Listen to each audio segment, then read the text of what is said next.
This lesson will cover the manual adjust staffing and the self-service override capabilities in EEM. Let's start with the manual adjust staffing. In the contact center, understaffing and overstaffing situations create the need to offer extra hours and time off, respectively. A real-time coordinator can create opportunities that extend beyond the reach of the self-service templates. Let's see how a manual adjust staffing is performed.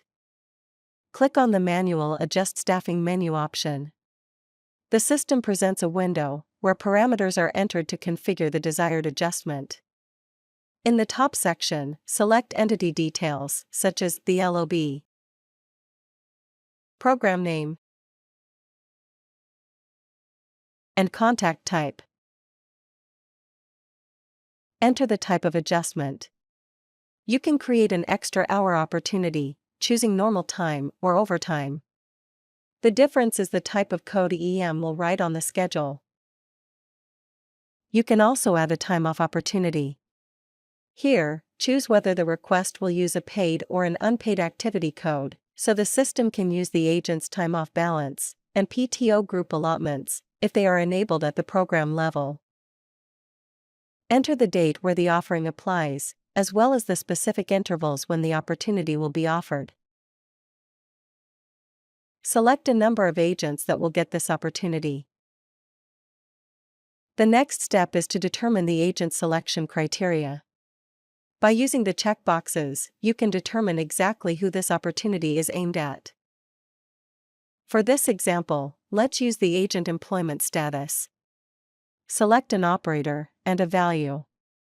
This opportunity will find agents whose status is full-time. The sort criteria set the order in which the parameters will look for agents for the opportunity.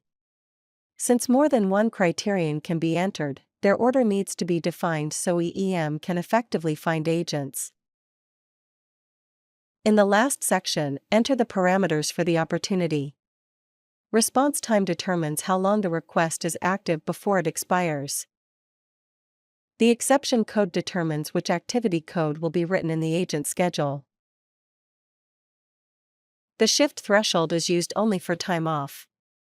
This parameter checks agents whose schedules may end after the requested intervals. The override preference lets EEM ignore the contact preferences.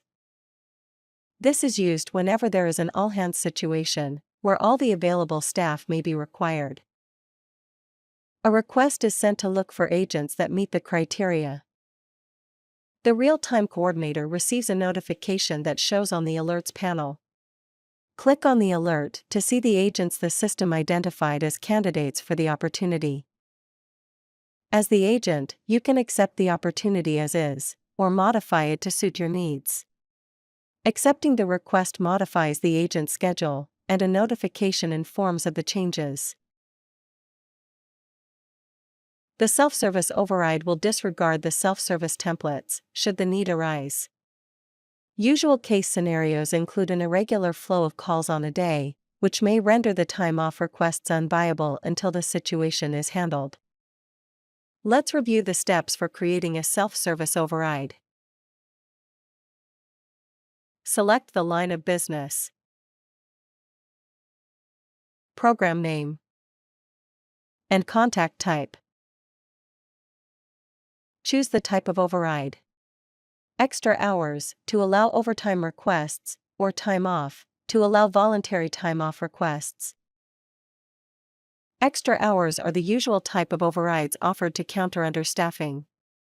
Let's create an override for extra hours. Select the date and intervals where the override will apply.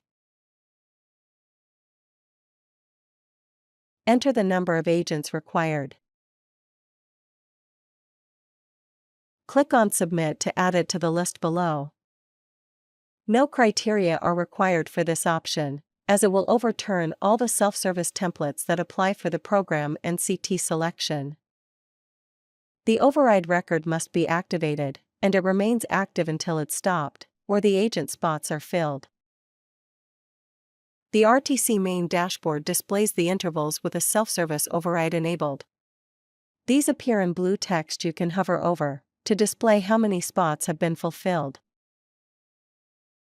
This concludes the lesson on manual adjust staffing and self-service overrides in NICE EEM.